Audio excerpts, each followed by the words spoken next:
Hello everyone and welcome back to another video. This one's going to be a long one. So we are currently in my single player world that I have been working on since May of 2025. It's currently January 2026 as I'm recording this. So hope everyone had a great holidays, whichever you may celebrate, and a happy New Year's. And so I'm going to use this video to do a complete tour of my single player world. So, quick background before we get into this tour. So I made my single player world in 1.15.2. The reason is because when I made the first version of this world all the way back in, I want to say 2016, I started on 1.11 or 1.12, and that world ran all the way through 1.16, and then my laptop battery ended up failing, and before I lost everything, I was able to quickly get an old backup that dated to, I believe it's 1.12. But I do just distinctly remember like the core of that world was from 1.12 to 1.15.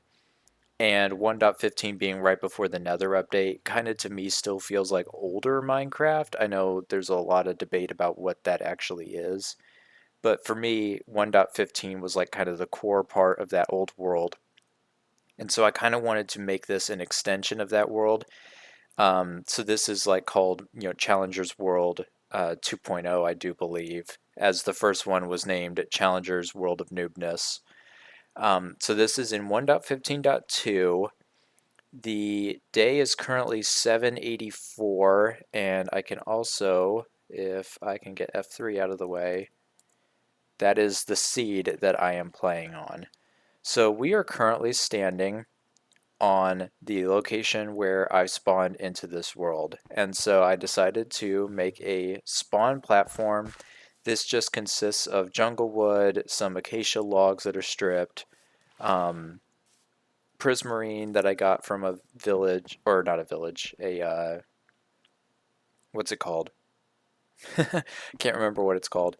We also have the dragon egg from when I first got rid of the dragon, and then also a diamond block there just to signify that. Glazed terracotta here. It's just a nice kind of bright little area here. Also have a nether portal that we'll check out, but there's two quick things I want to know. The first is this barrel here, and it has chicken in it because with 1.15, even up to the modern version, but I distinctly remember how this works in the 1.15 version, is the spawn chunks within a certain radius around world spawn are always constantly loaded. So even though my main base is away from the spawn chunks, these chunks in this area are always going to be loaded. And as a result, I decided to make a chicken farm underground. It's about 20 blocks underground, so you don't hear it from here, and then it just comes up via a bubble column. And it's just one of those classic designs with the lava and that kind of thing. Except it doesn't have lava because I was running into an issue where the lava was just constantly burning the feathers and chicken, and you were maybe getting 25% of the actual drops. So this one just uses suffocation, and then I just take these over to my super smelter at my main base and cook it up. And then the feathers I actually end up trading on occasion. That's why there's more here than there is chicken. But we'll show you the villagers in a little bit. So that just comes up via a bubble column, and the farm itself is way underground. But I also showed this over here briefly, and this is just a regular old iron farm. Now, iron farms, I distinctly remember in earlier versions being a lot bulkier than this. This is actually a version that you can see kind of pop up around 1.20, and it actually works in this version and earlier versions based on the fear factor of villagers. So it just has a 5x5 area where iron golems are able to spawn there, and the villagers have the opportunity to drop down and get scared by a zombie that is down here in this area. And he's just hanging out there. He's name tagged. I think he has a block in his hand. And you can see the iron golem right there. And so, yeah, there's the zombie there. They get scared. Spawning the iron golem here. This is the only spawnable space where it can spawn, and then it gets burned up. And then down here is where all the drops get collected. And once again, this is in the spawn chunks, so this is constantly going, and so I've gotten a ton of iron as a result of that.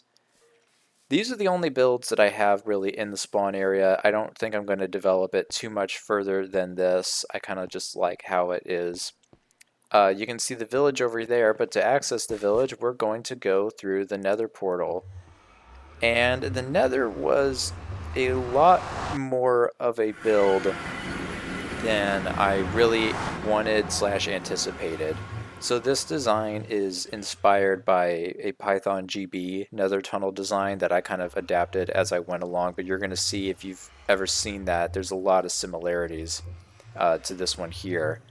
But it has a lot of blocks that go into it, and another thing is that it's got three spacing constantly, so you have three pillar, three pillar.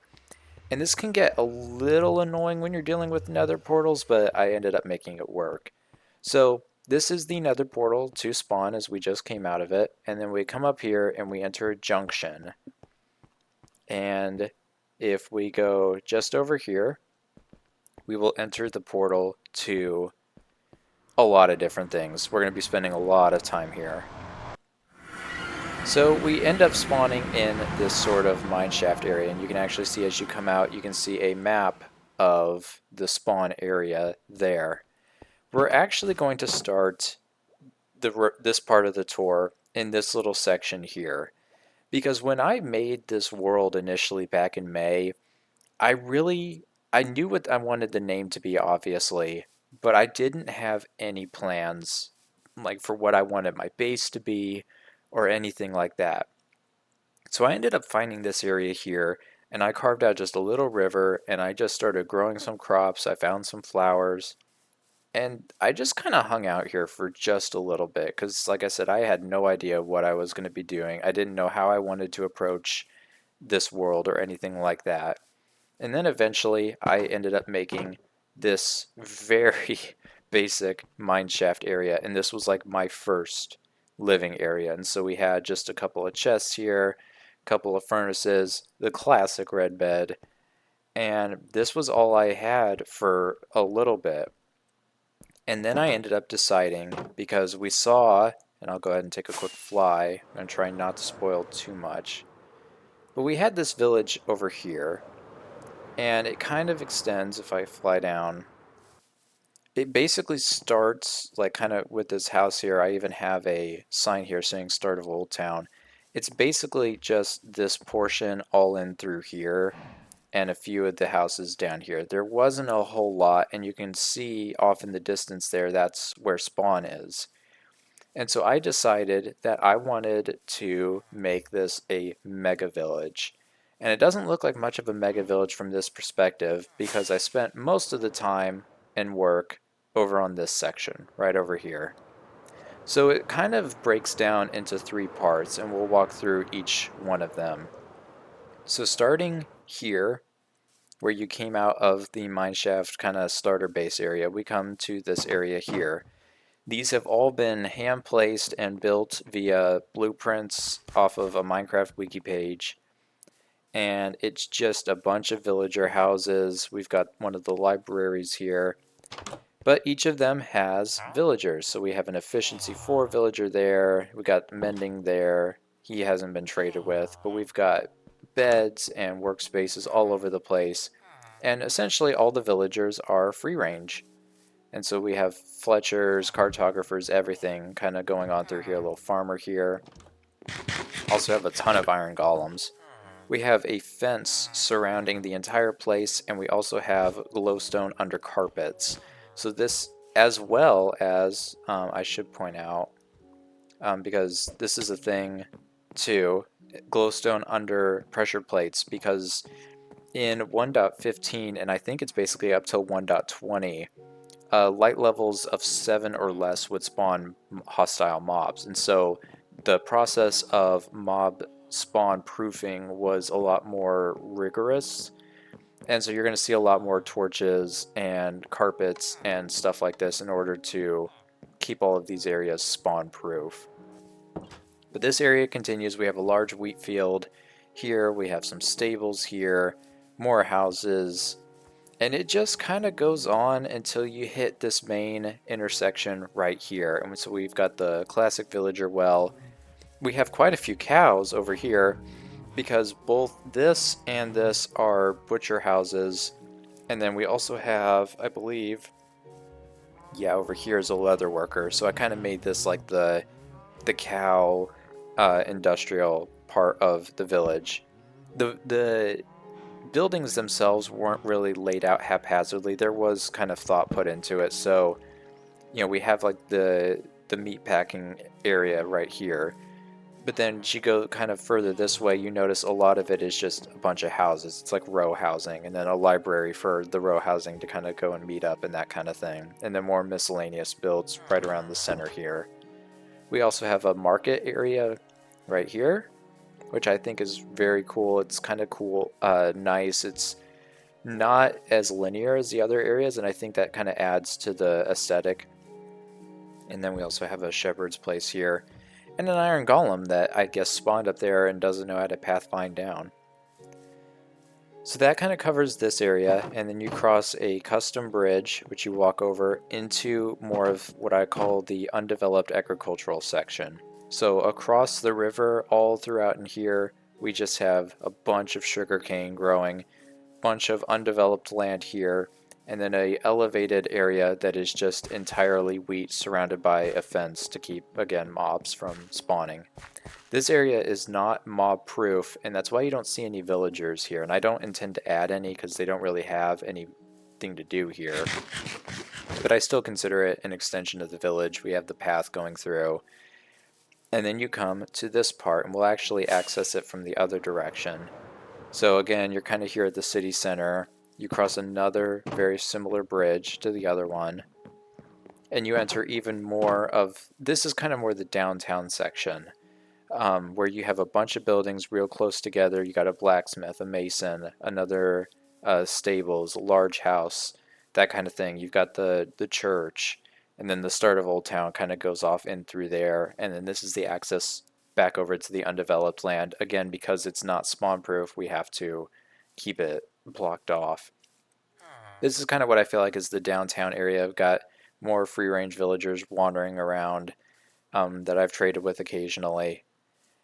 You have another market area here, which again is non-linear, and this one actually terminates behind a build here, which I actually think is kind of cool. And then we just kind of go over and we start Old Town. Old Town hasn't been developed too much. It hasn't been spawn proofed or anything like that, but we do still have some villagers running around. The main thing with Old Town that I've done up to this point, if I go down over here, is this is where I have certain villagers locked with like little baby gates. And the purpose of this is these are kind of like backups. If anything catastrophic were to happen, I know that these ones are going to be safe, and I can set up a temporary breeder and repopulate. This one is an Unbreaking 3 villager. He also does Knockback 1, which isn't great. Now, the funny thing was, he sells it for 35, and at the time, I kind of just dealt with that because it was very difficult, I found, to get Unbreaking 3 from a villager.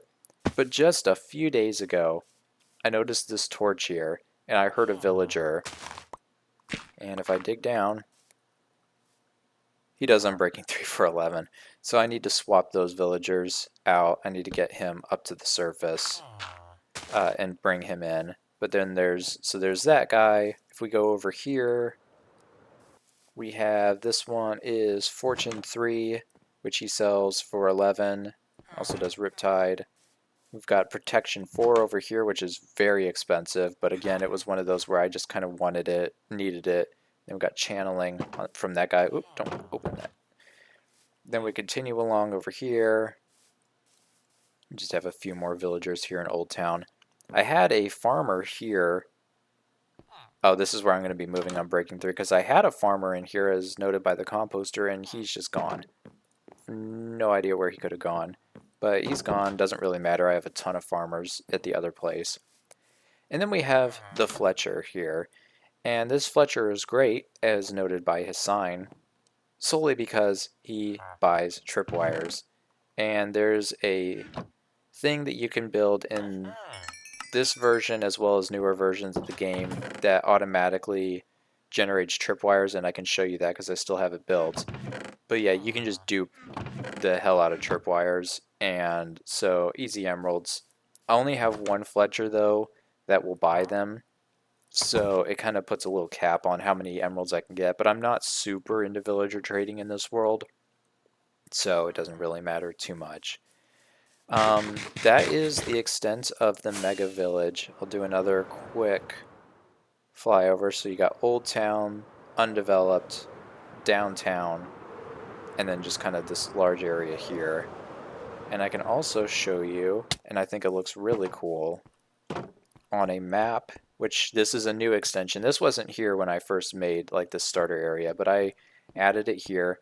And so you can really see the extent of the village in through here.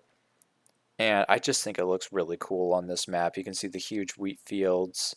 You can see the market stalls and their colorful, tops on them and everything like that. I just think it looks really cool. This is a large open area here, and I can show you that as well if we fly over. It's not only a large open area, but it's incredibly flat.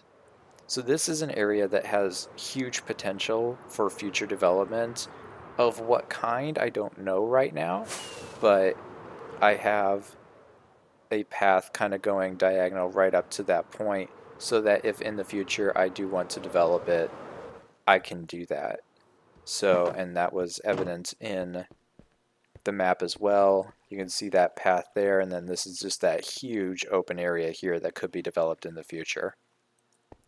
So I spent about 150 days or so, maybe 200, of the start of this world just developing that village. Now, interestingly, it wasn't up until maybe the past 100, 150 days that I actually did a bunch of villager breeding to get this area populated like you saw, but it got done.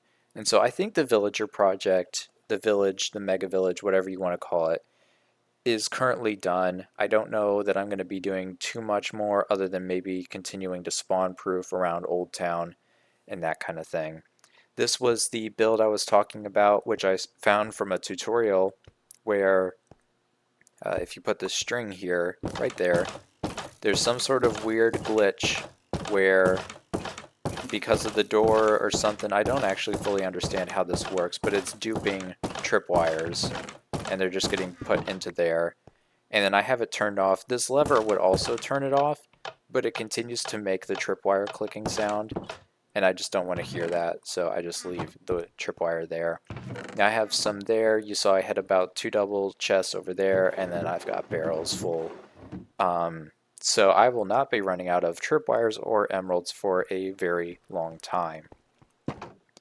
So I'm kind of going in chronological order in the order in which the projects were done. So I started out in this valley, made this starter area here, focused heavily on the mega village there, and then I started on this area here. So I wanted to put my nether portal somewhere a little further away because it is loud, in my opinion. So I made kind of like another little mine area just as an extension of that. And then here is where I have my strip mine entrance. So if we just drop down here, we enter down to Y11. Now again, this is 1.15 before Caves and Cliffs, so there is no deep slate, but I have mined extensively in through here. I've killed the Wither several times down in here as noted by the 5 beacon effects I have, and then we can just do a bubble column right back up through here. So this is just kind of the basic mine area, and then you just kind of go through, and I think it's connected. I think it all makes sense. A little different in style, but regardless. Once you come up through this stairwell here, this is my actual main base. It's not very big, but I'm not known for making large builds, but we'll do a quick flyover so you can kind of see it in its entirety here. Go back through. And so this is a completely custom made build. I took inspiration from a few places, but in terms of actual block by block placement, this is a completely custom built house. So it's 2 stories, at least it appears that way, on the outside here, and then we have a large greenhouse, and then just kind of miscellaneous stuff here. If we come up the staircase, you actually enter the house on the second floor. So in this second floor, we just have my first pickaxe, which I only used 3 times to mine up stone for a stone pickaxe, as well as my first ever diamond that I ended up mining. It's very utilitarian throughout the entire base. So you just have basic furnaces here, your stone cutter, your ender chest, that kind of thing, and then you've got your storage for different items up here at the top in these 3 barrels. You also have the bed and that kind of thing. Kind of the only unique thing, really, I would say, when it comes to this top part of the build is this little window here that you can look out through and you can look into the greenhouse. You don't get a great view, obviously. I just thought it was a kind of a quirky thing to go ahead and build. Go ahead and sleep real quick, and then I'll continue the tour of the base. So we enter through a trapdoor onto the second level. This is actually ground level now. And then we have more storage. We've got food here. We've got kind of vegetative stuff here, what I call miscellaneous, your precious materials, and then your mob drops here. Then just have another furnace system here, ender chest here. And this is the access into the greenhouse, and I really like this greenhouse. So we have plots for farming netherwort, potatoes, carrots. We've got a bee set up here that has bees in it, and then melons and pumpkins here. We also just have flowers both in pots along the rim, as well as saplings representing every sapling in the game up to this point. Got bamboo there because bamboo was a thing at this point. Cactus. So it's just kind of a very botanical area. It feels tall. I don't know if it comes through that way on video, but it does really appear tall and open despite it being glass.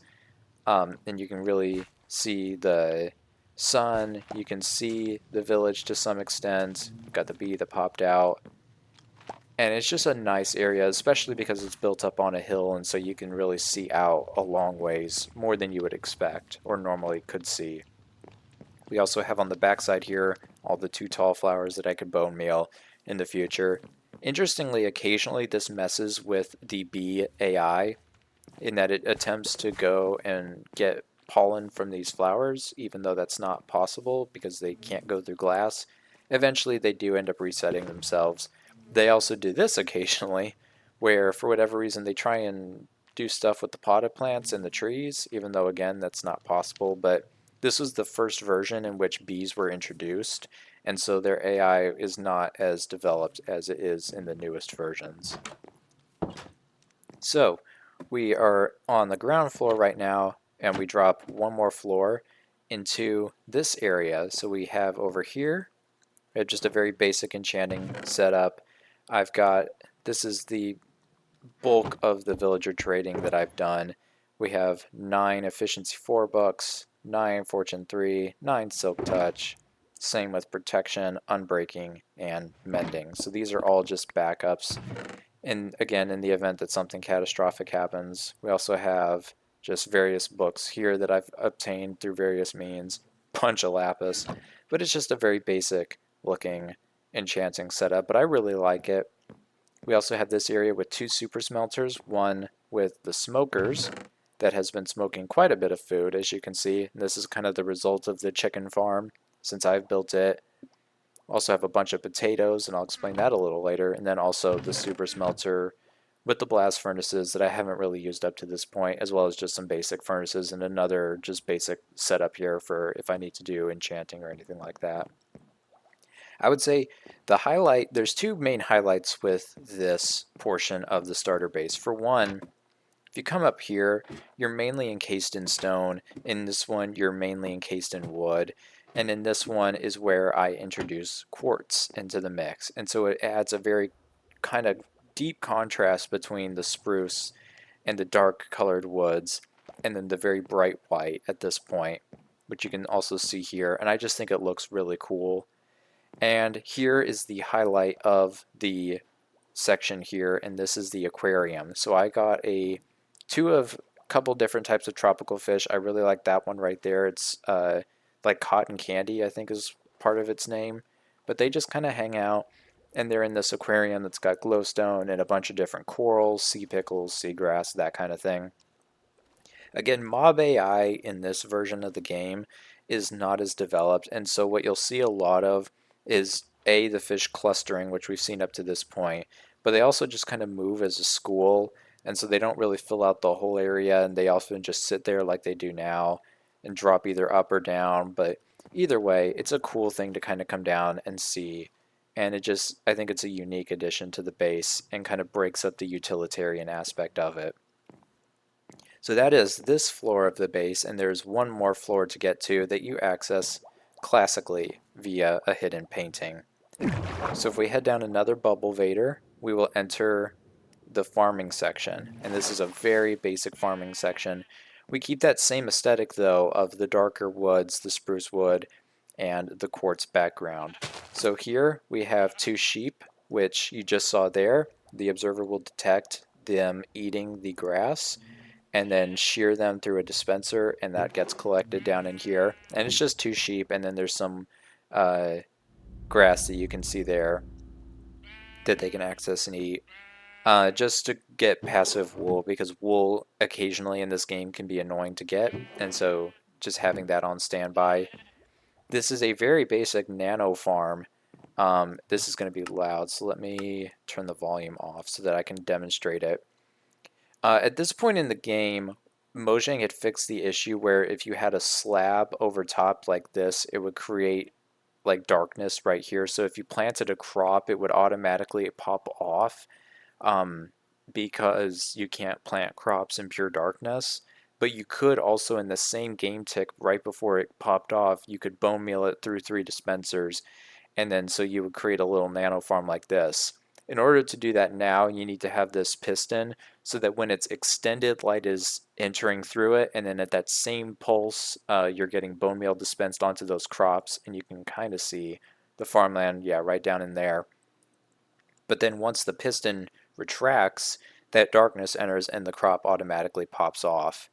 And it can be very loud, as you can imagine, because we've got this piston going constantly. And so this is the on and off switch that just kind of goes out throughout the back here.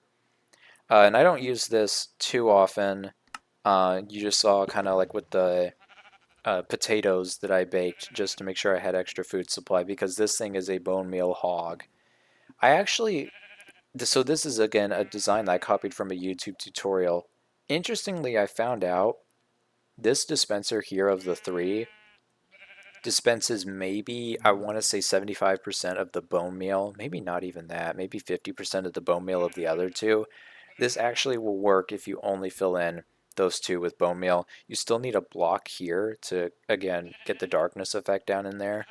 But you could replace this with whatever else you wanted to. And because I am flush with iron, I've got iron blocks that I'm using to place my redstone on.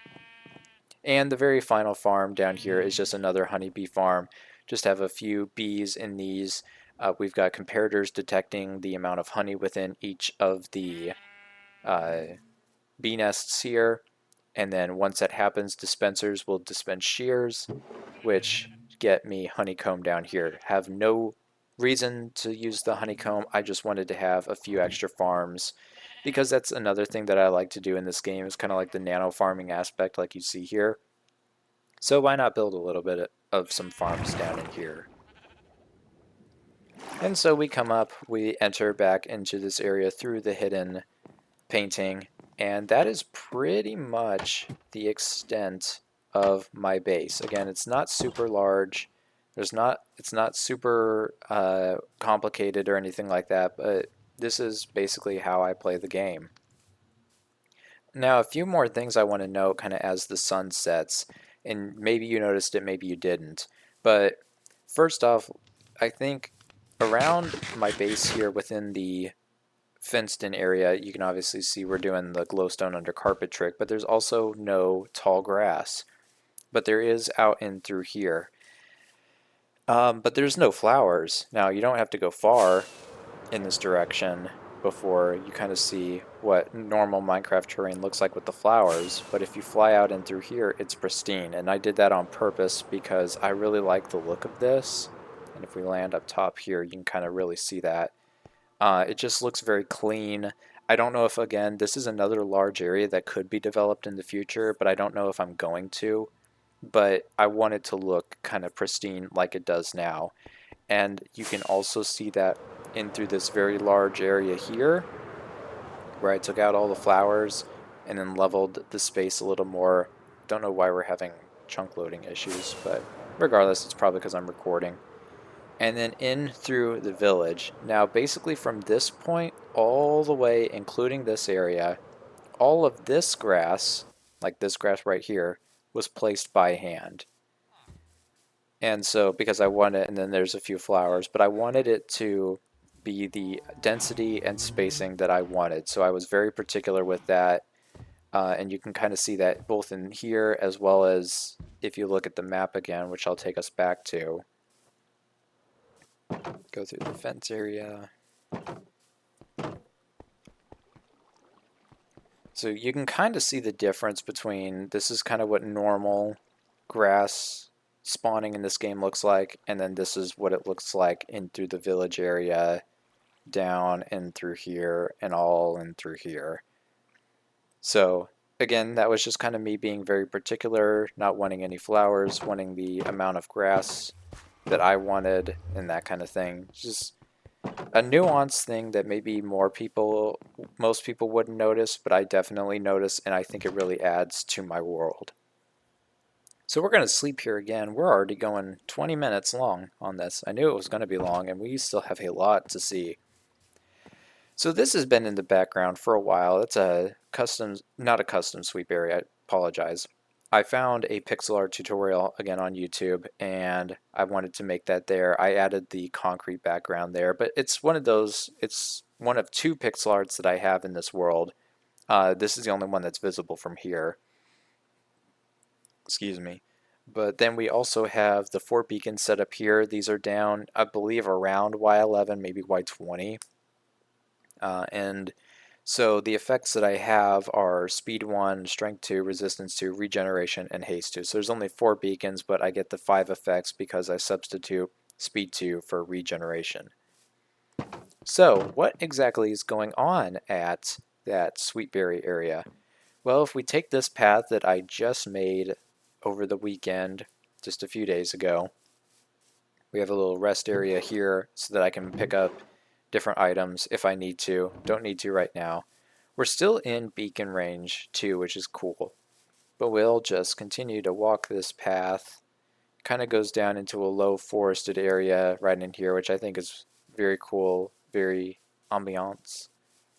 And we get to a diagonal pier here, which we can then take with a boat, and we will boat over here. You can kind of see the nether portal right there. But we're going to come to another pier right over here. And we enter the vineyard section of the build that I did. So once we enter this section, Junglewood takes precedence. And so you can see we also have the Sweetberry on this side as well, just mirrored. And then we have tons and tons and tons of sweet berries in a vineyard format. We also have a waterfall and lake here, and if we kind of come up this rugged path here, we get a couple different views of that lake area. We can look over the vineyard there, and we can come up to the Sweetberry here. We've got another small pond here, and then we can see our base right there. So taking an aerial view just real quick, that is the vineyard right there in all its glory. This was just another one of those very random builds that I decided to do, but I really like it. Initially I was going to make like an Italian style villa or something right here. Decided not to do that, and instead this is where I put the nether portal. But this is cool because when you walk out of the portal, this is kind of like the view that you're greeted with. And so there's nothing really functional or anything to do with this. It's, again, just one of those things that I wanted to build. This nether portal also links If we go through it, links here into another T-junction. That is the home spawn portal there. So you just come out, you just head this direction, quick right turn, and you're at the vineyard if you want to be. One of the goals that I wanted with this world was I want everything to be connected in one way or another. Now I believe there's 2 times that this is violated, and I'll talk about that when we get to them, but each of them has their own justification. Whether you agree or disagree, doesn't matter, it's my world, haha. Anyways, so yes, we have this vineyard here. The only additional thing that I think I want to do here is somewhere over here. Once I get the time, I'm going to install another 4 beacon system so that you also get beacon effects here. I visit this occasionally because it's fun to just go through and harvest the sweet berries. You saw that like these have all grown to their maximum potential, but I did come through not that long ago and just did a little harvest here. Some defunct builds I'm going to go ahead and show you as well, because this is kind of documenting this build and this world not just for you, but as well as for me, for the future. This area used to have a stone entrance here, and this actually used to have the nether portal and that kind of thing. And the reason was because if we go through another Bubble Vader system, we drop down, there's a zombie spawner back here, as evidenced by the rotten flesh, and this is where the portal used to be. I also ended up finding, after doing some strip mining, because we're pretty far down in the world, but if you just make a quick jaunt over to here, we find dual cave spider spawners. This one doesn't work. I have no idea why it doesn't work, but this one does. You can see I attempted to potentially make a bubble elevator system in through here and decided against it. But this one does end up working. It will spawn cave spiders like you see here, and their bits get collected here. I have not used... I used this recently to top off on some string, because I was trading string with the villagers, but I'm not doing that anymore. So I have enough string, and I have a whole lot of spider eyes, so I don't see myself needing either of these spawners. I also have an Enderman farm that I use as my main XP farm, and even if I didn't have that, I have a skeleton farm, which I'll show you later, XP farm, that gets used quite a bit more than those two, and that's why I consider them defunct, and you know, they're not going to be used in the future. I still know where they are, and I still have access to them to some degree, but I don't anticipate using them very much. So since we're kind of in the jungle section, we're going to take one of the jungle boats, and we're going to continue on to another build over in here. This will actually connect us to 2 different builds, but we just ride the river here.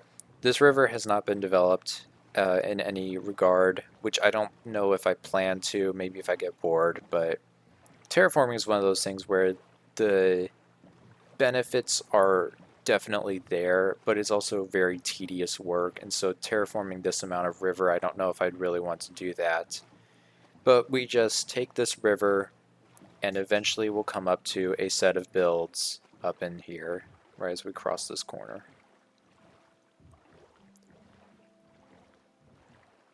There's also a horse in the river. Not entirely sure why. But you can see we come across a harbor section right in through here. Now, a few years ago, I want to say 2022, winter of 2022, the Terramira server used to be called Mountain Goat server.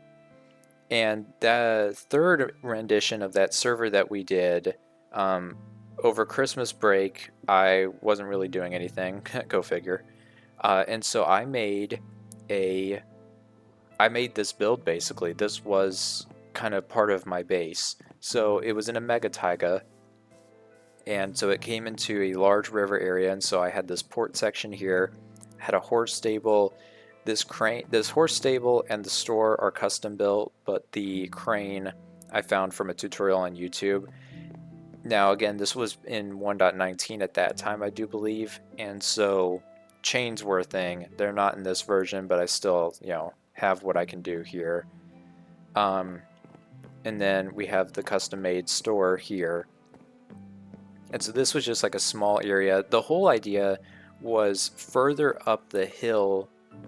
Again, we're talking about the Mountain Goat server where this was originally built on, but further up the hill was a gunpowder factory I made that had a creeper farm under it. And then further down the river in this direction was a sugar plantation.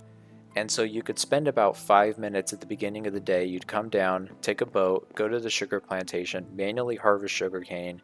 You'd come back, you'd go up to the factory, you would kind of do some little gameplay gimmicky things, where you'd collect the gunpowder, you'd act like you're creating the rockets and that kind of thing. And then you'd come back down the hill and you'd store it at the store here. And on the server, there was a butcher here. I may still add another butcher here, but the interior is 1-to-1. We also have a map on this version showing the different builds here.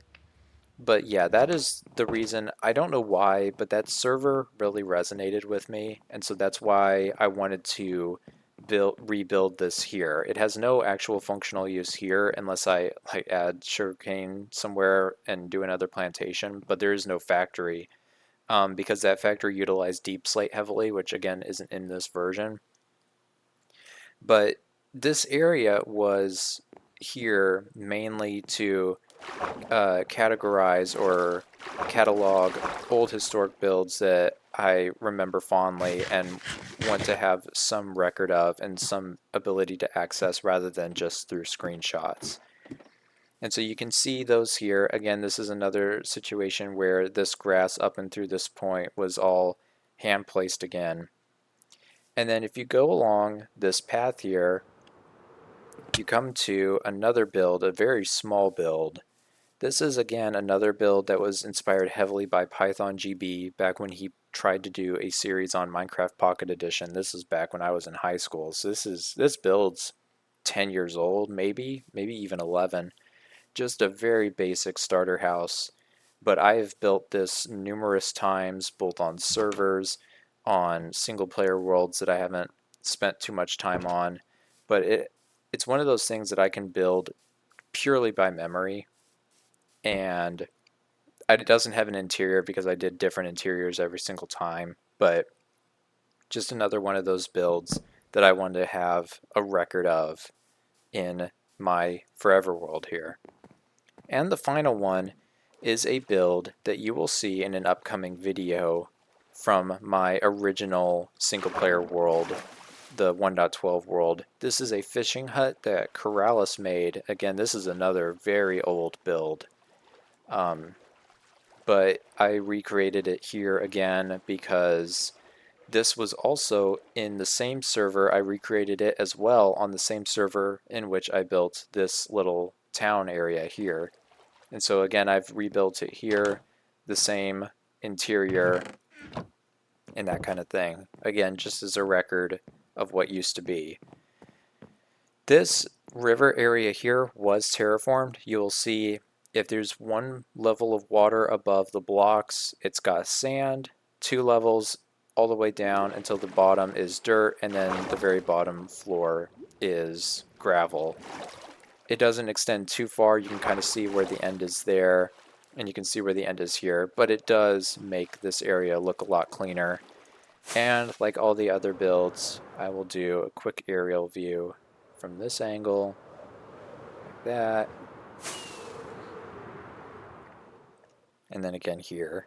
It's kind of tucked in to kind of the edge of a river and a flower forest. It just looks really cool in my opinion. And yeah, so this is like the historic builds. No real gameplay value added necessarily, but just one of those things where if I ever want to go on a nostalgia trip, then I can just kind of come down here and check out these different builds. And I think they play well together. So we are now going to talk about 2 of the builds that are not connected via road, river, or nether, which are the 3 ways that I am connecting builds. The first is over here, because you can see a giant spruce tree. So for context, there is the vineyard, the historic builds are right over there, and then right in here we just have a very small farming area because I wanted to build my first ever flower farm. This one here is it's a very generic design where you've got bone meal here. Again, I will turn off sounds for this because it can be loud. All you do is press a note block and it starts firing up. It pushes the platform back and forth with the bone meal getting triggered by observers, and then you hit the other note block, and then you can run through and collect a bunch of seeds and two different types of flowers, but mainly I have this one built here because I really like the allium flower, and this is a patch of 5x5 where you can get allium flowers, and then you can also get some poppies. And then I have an automatic composter here where you can just compost things and get extra bone meal that can feed back into this. Go ahead and turn the sound back on. Over here is a very basic cactus farm, which does produce a little bit of cactus, but it's one of those things where it's just kind of adding to the micro farm history that I really like to do. There's no chunk loading or anything going on over here, so this only ever works when I'm here, hence why there's only 3 cactus. But I'm also not using a whole lot of cactus, so that's not really important. If I ever did in the future, I would build it in the spawn chunks or near my base. And then the final build here, you just do a little parkour over the prismarine, and there's just an area where you can cut down a 2x2 tree, and it's just very basic design, but you can see prismarine's been used in a few different areas. And I just really like this area too because it's got sheer cliffs, it's got clear water. It's just kind of, I don't know, fresh. If I had to put it in one word, that's kind of like how this area, the kind of vibe it gives me. This area I don't visit too often because I don't need the flowers too often, don't need the cactus. Mainly I come here for the tree cutting down, which I don't actually need too much of either right now. But then it's another thing where I can either jot over here to the historic builds or vice versa, and I just visit it occasionally while I'm on here gaming. The other build that is not connected by river, road, or nether is over here, and we're going to start by looking at this guy right here. This is a Mario plant. I forget what its actual name is, but I don't know. I just really like it. If you follow my videos on the Terramira server, you know I made a piranha plant pixel art, and this is very similar to that. It was made around the same time. And people who watch the Terramira server videos will also recognize this house. This kind of is a little bit of an extension of the historic builds in that I also made this on a previous server, and I'm just calling this like my 2012 Minecraft house. It is a very generic house that I made back in July of or June of 2024 on, like I said, a previous server, and it's just kind of stuck with me. It's got a very what I feel like is a 2012 Minecraft interior. I mean, like check out that kitchen right here. We can dispense cakes.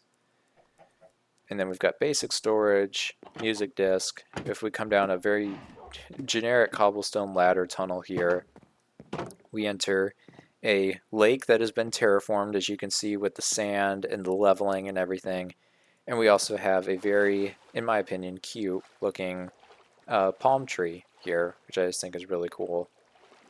And so I was back in October, just a few months ago, I was really in like a 2012 Minecraft building phase. And so that's why this exists. Because again, the Terramira server, we want it to live for as long as possible, but eventually I recognize that I may not have access to that server in the future. And so I'm wanting to document builds that I built on there, and I want to put them here so that I have access to them. So naturally, I've built this on 2 servers. Why not build it here? And then we also just have some chickens here. We've got a cow here, and then just very basic farming with glowstone down in all the water to light this area up. Another build that is tied into the current Terramira server and this one is down here along this very basic path, but we just kind of like have this city park build that, again, if you're either on the server or if you've seen server videos before, you've seen this build before. And I just like this. It's just got that 2012 feel, like you'd be listening to recession era pop here. Not that I've ever done that, but This could, I guess, be theoretically connected. You don't have to go too far in this direction before you hit the river, which is like right here. And then the historic builds for, again, more spatial context are right there. So it really wouldn't take that long to build a path here and a pier. I just don't know if I want to necessarily do that. But yeah, just another historic build that if I ever am in the 2012 Minecraft mood, save for that. I just like that so much. Leave me alone. If I'm ever in the 2012 Minecraft mood, I can play here. So those are those builds. I think the only other one that's not connected is in this area over here, and we'll go ahead and fly over. I'm not using Prism Launcher. This is purely a vanilla game, no mods or anything, so the performance on this world is not the same as when I'm on the Terramira server. So the fact that I'm got OBS running in the background is what's causing the chunk generation to not be as smooth as it could be. But if we head over here, we have a creeper farm and just a manual sugarcane farm up here that I hope to automate in the future.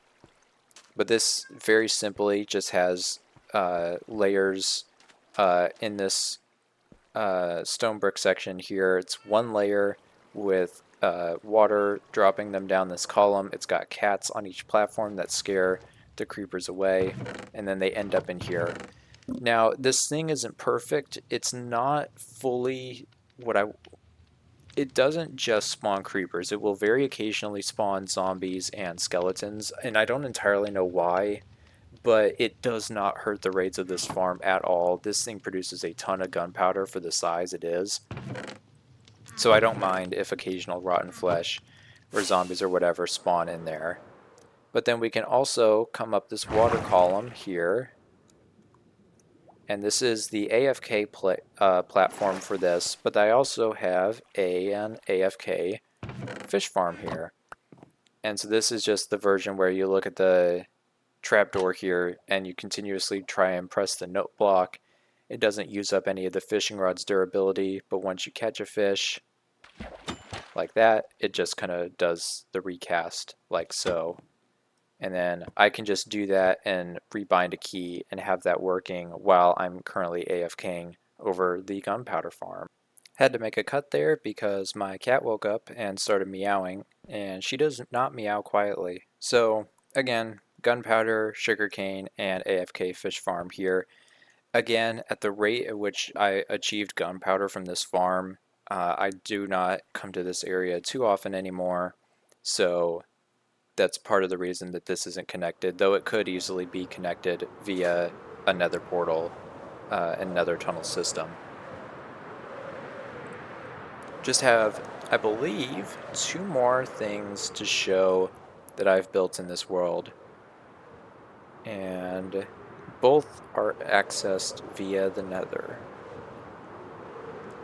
So normally the world performs a lot better than this. I've got OBS running in the background, as I said, and so my computer is definitely chugging. I can hear it. It's just a laptop. You've seen the specs there. It's not like a high tier laptop or anything, so it kind of makes sense that without performance mods or anything, this would be struggling. But we come out, if we go down this hallway, we actually want to go the other hallway. Whoops. We fly through this here. This was where you could access spawn, and then if you keep flying down this hallway, we terminate here at a mega savanna and the skeleton spawner. So I actually initially made this portal strictly because of the fact that it's in a mega savanna that's not too far away, just about 1,000 blocks or so. But this place is really cool looking. Give it a second to load in. But it's right off the coast, and it's just a huge mega savanna area here that goes well beyond the clouds. I mean, look at how tall this section is right up here. I mean, this is what are we at right now?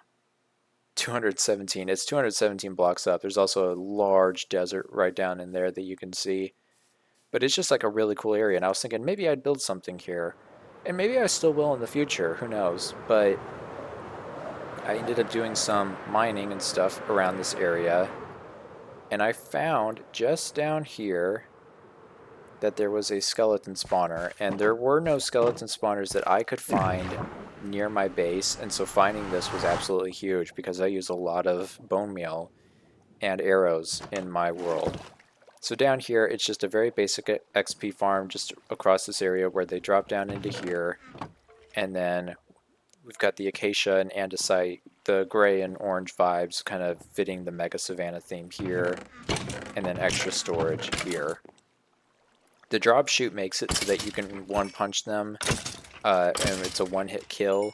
But I tend to go ahead and use my sword because it has looting 3, sweeping edge, and that kind of thing, so you get extra drops from there. But yeah, just another basic build. It's just the skeleton farm at a Mega Savannah. So the very final build, and it was one of the last builds I made in this world up to this point. If we fly on through here, we actually take this section here, take the corner, and we terminate once again at another nether portal here. And this is the access to the stronghold. So if we go in through here, you can see I have decorated the end portal room. This is very similar again to what I did not too long ago on the Terramir server. The only difference is that Netherwood does not exist in this version, obviously, since this is before the Nether update, and so instead I used dark oak wood, and I think it looks really cool still. I really like the void aspect of it. It's just, I don't know, I really like this aesthetic here. And then we can just cross into the end, and then we've got this setup here where if we go down another bubble columns are definitely a theme for this build, but we have the tunnel out to my Enderman farm. And before we get there, I have to make sure to turn the volume off again. But yeah, we just kind of come down here. This is completely spawn proof inside and out. And then we have access to the Enderman farm here. This is an Ilmango design. It's not one of those that has a super tall jump or a drop shoot, so you do have to hit these several times in order for them to die and you get the XP. But either way, it's still incredibly quick. You can go through and mend your tools, and my elytra's mending right now and everything, and you obviously get plenty of ender pearls. And so that is, to my knowledge, let me double check while I'm flying here and going back to the overworld. I believe that is everything I've built. Oh, hello. Everything I've built on this single player world. Yep, and we end up back at spawn since I slept in a bed back at the creeper farm. So yeah, I do believe that is everything I have built. I've really enjoyed this world. There is a discussion to be had as to whether this world is quote-unquote complete. Everyone's definition of that is going to be different, obviously.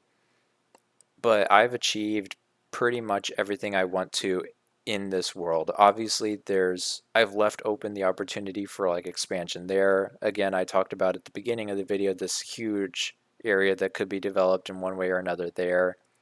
There's obviously, I haven't built all the redstone farms or anything like that. I also didn't turn the sound back on. There we go. So there's obviously room for future builds and everything, but if for whatever reason I stopped building on this world, I won't stop playing on it, but if I stop building new things in this world, I would be happy. I have a mega build that I did there, have my completed starter base, have a bunch of random builds off in this area. I have all the very basic infrastructure, including the end portal, the Enderman farm.